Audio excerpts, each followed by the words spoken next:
Mėnesį. Nepilną mėnesį nenuvažiavau į objektą, atvažiuoju, žiūriu, stovi.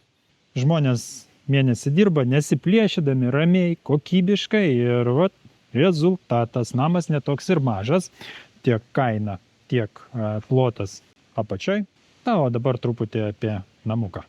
Uždengus stogą šio namo baigtumą galėsime pavadinti 45–50% baigtumu. Tai tokį vertinimą gautumėte iš turto vertintojo, norėdami jį užstatyti. Tai labai patogi vieta pirmam vertinimui ir bendradarbiavimo kartu su banku pradžiai.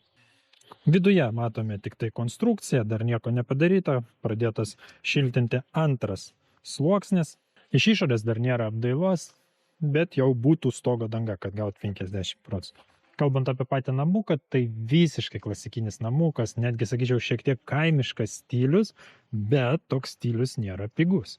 Dėl visokių namų atsikišimų, pagražinimų, pakalimų, plačių langų apvadų, tokie namai kainuoja truputį brangiau.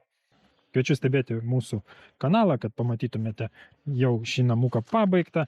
Manau, jis daugelį žmonių nustebins ir abejingų tikrai nepaliks. Šiandien tiek.